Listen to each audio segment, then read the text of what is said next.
Hi, welcome to my channel. I'm revisiting servo motor control with the Arduino Uno. I have one servo here and a potentiometer that I vary the voltage on the input pin A0, and that voltage gets translated or converted into degrees using the map function. So we take the voltage from 0 to 5 volts, and it gets converted into degrees from 0 to 179 and controls this servo.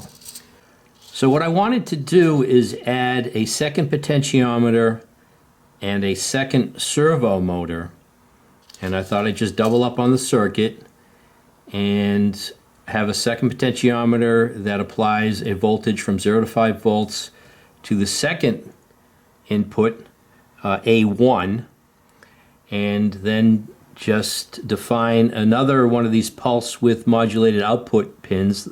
This one here is attached to pin 9, and the second one will be attached to pin 10, and I thought I could just double up on the code to see if that would work and give me control over two potentiometers. And I have this 5-volt regulator wired up here with a rechargeable 9-volt battery. Now, I've had people ask me, why can't I just hook up a motor or a servo motor to one of the output pins? Well, the reason is these output pins have a maximum current they can supply of 40 milliamps, and I think the board as a total can supply 500 milliamps to the board. You know, it has to power up the Arduino Uno and any peripheral devices, and I think that is also limited by the standard for the USB connection here if you're getting your power from your USB cable. So you need, especially if you're going to have the motors do any type of work, they're going to be using even more current or more power.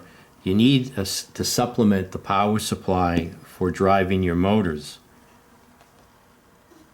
So what I can do is I'll break the connection here and put a meter in series with the supply here, 9-volt supply, and we can measure the current. So I'll just break that. So you can see the servo's drawing over 6 milliamps just sitting.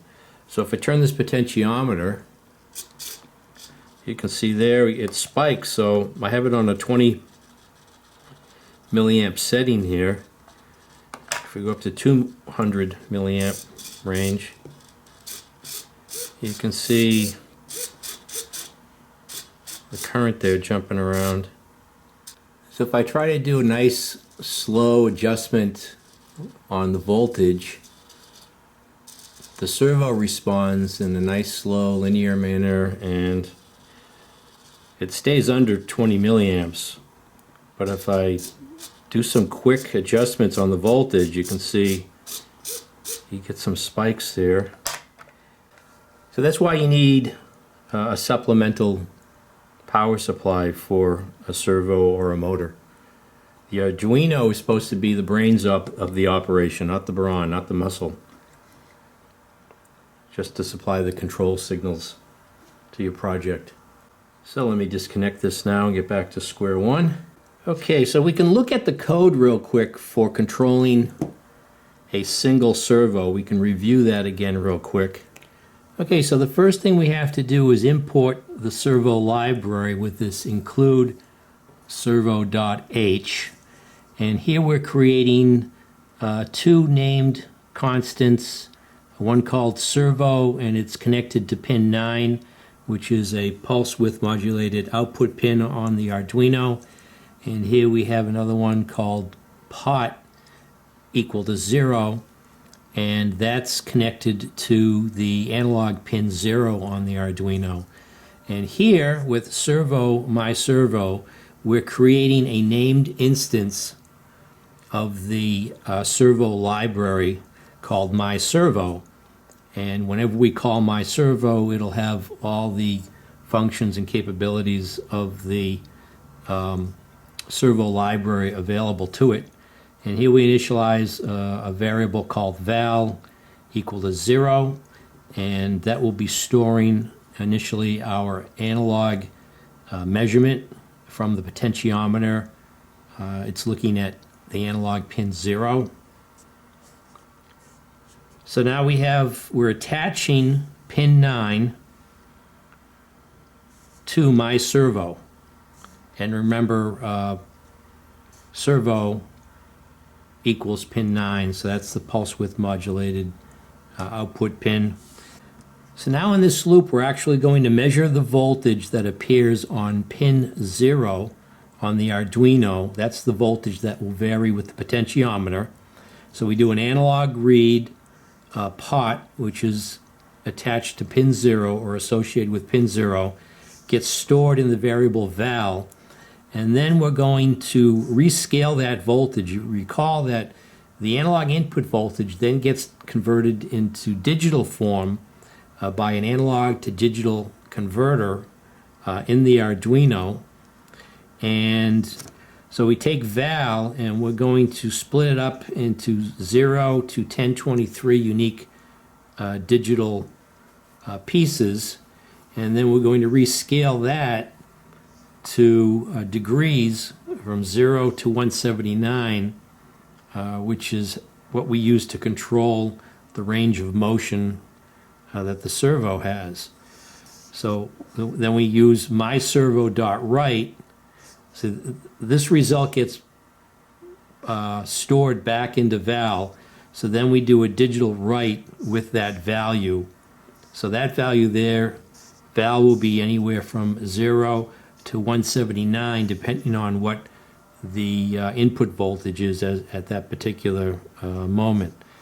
And then we have a delay of 15 to allow the mechanical device, the servo, to react. It's not going to be instantaneous, so we have a little bit of a delay there. To control two servos, I just double up on the code. So instead of just having a servo, I'm going to have a servo X and a servo Y, and here I'll have a pot X and a pot Y, because one input will still be 0, but another analog input will be pin 1. And I have to create two instances of the servo library also. One's going to be my servo X and my servo Y, and just follow through with that same logic with the rest of the code here. So I'll have an analog read for pot X and pot Y, and I'll have a val X and a val Y, and I'll be writing my servo X.write and a my servo Y.write. So you can see here, the first thing you have to do again is import the servo library with servo.h. And again, we're declaring these constants here. I have a servo X on pin 9 and a servo Y on pin 10. And pot X is on pin 0 and pot Y is on pin 1. And I have to create two instances of the servo library in my servo X and my servo Y, and I have two variables called val X and a val Y that I initialize to 0. And again, here we attach each of the output pins to the appropriate instance of the servo library, my servo X and my servo Y. And in the loop, we just do two separate analog reads with the measurement that we're getting off of pin 0 and with the first potentiometer, and pin 1 from the second potentiometer, and rescaling them like we did before, except here we have a val X with a my servo X, and then we have a val Y with a my servo Y, and each one has its own delay. And that gives us the ability to control two separate servos.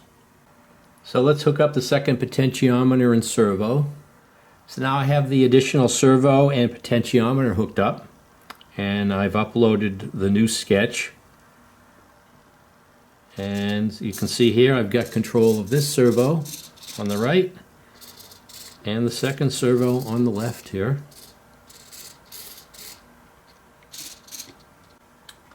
And now the reason why I wanted to revisit this and see how I go about controlling two servos with these two potentiometers is I bought this joystick kit from Adafruit. I mean, it's a kit, but it's just really just this board and the mechanism here with the two pots that you solder to the board. Put that to the side there.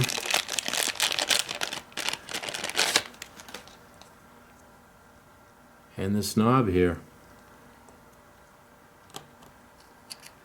So when you think about it, these are just two 10K potentiometers, and I'm now controlling two servo motors, and into the mechanical world, I now have control of, I can use these to control two separate axes. This could be like the X and the Y axis. And that's what this mechanism consists of here, this joystick. It has a variable resistor, has a potentiometer, a 10K potentiometer on this side, and a 10K potentiometer on this side.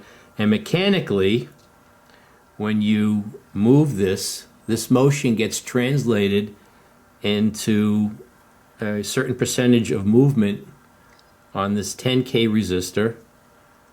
So you can, and this 10K resistor, so you're controlling them simultaneously with this motion.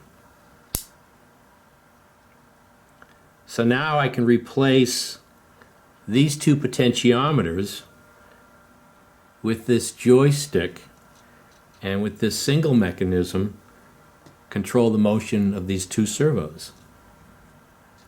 So that's why I wanted to hook up two servos to the Arduino. So let me go solder this to the board here and assemble it and replace these two potentiometers with this joystick. So this is pretty straightforward. This only has one orientation, only one way it can go on the board. And let's see.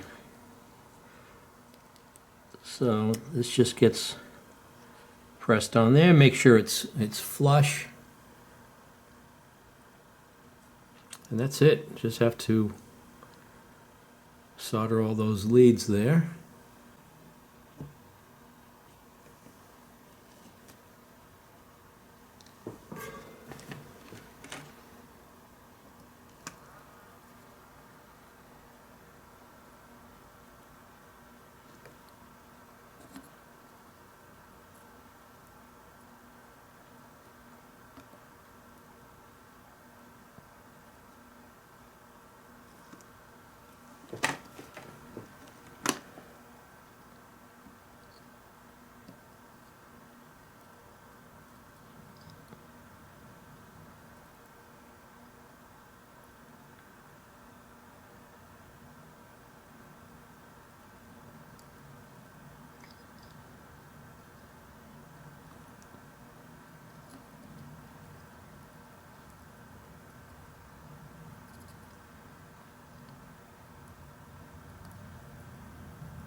Now for this particular case, I want to put some header pins on here because I want to be able to plug this into the breadboard. Got some header pins around here somewhere. So I'm just going to break off a section with 5 pins on it.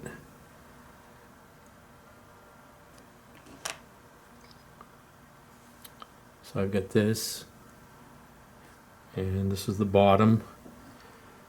So that goes like that.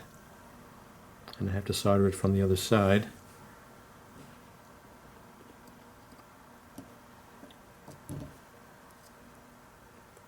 I'll have to tack, maybe I can just keep it on the surface here and tack. Another thing you can do is you can actually plug it into the breadboard to hold it like this.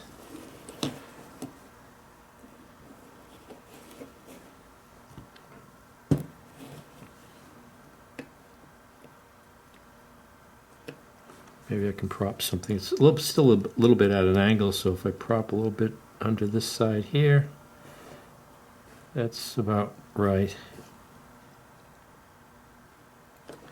So let me solder those pins.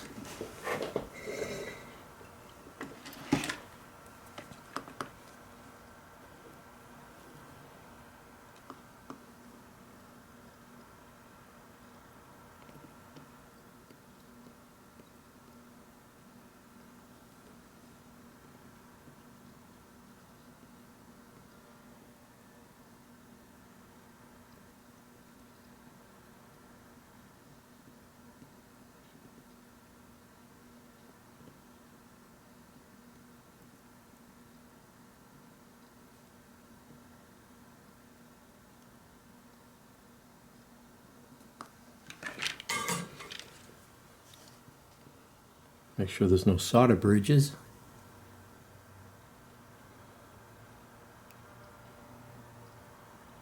Looks good.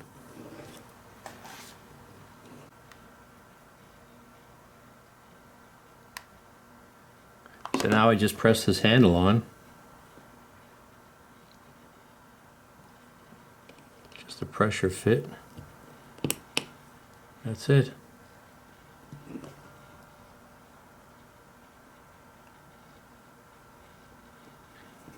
It also has a select button. You press this down. I don't know what I would use that for.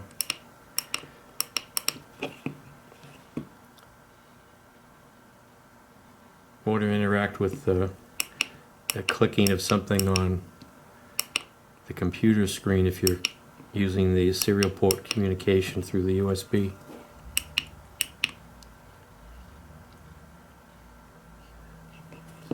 So let's put this, so let's replace those 2 potentiometers with this joystick. So I'm just going to start from scratch and remove all these wires here that went to the 2 separate 10K pots. Okay, so I have plus 5 volts. And plus 5 volts is on the other side here.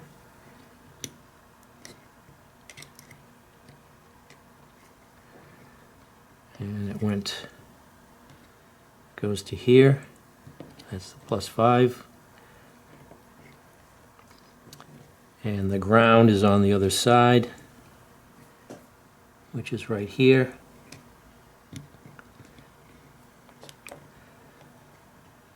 So I'll plug that in.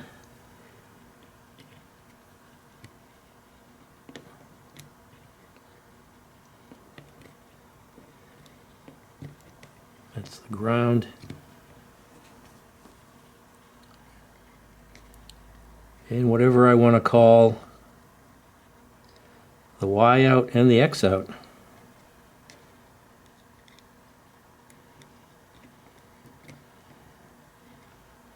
Really doesn't matter yet.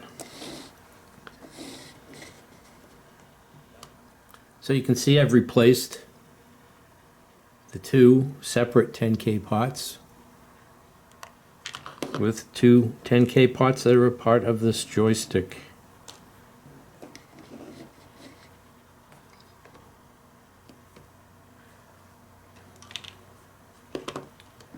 Where's the 9-volt battery? Here it is. So here's the 9-volt battery. Let me hook up the USB again for power.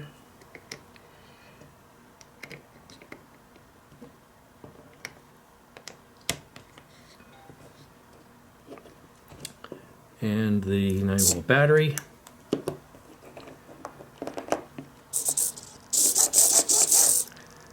Let's see, where's the double-sided sticky tape?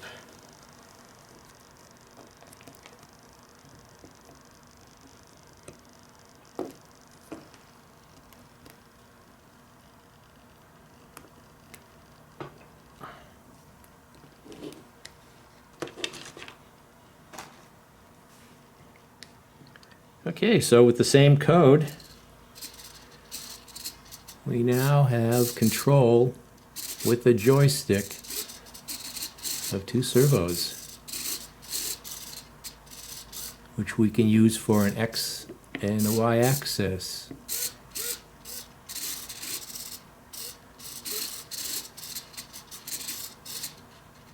So that's how you control two servos simultaneously, replacing two separate 10K potentiometers with two that are connected mechanically to the action of this joystick.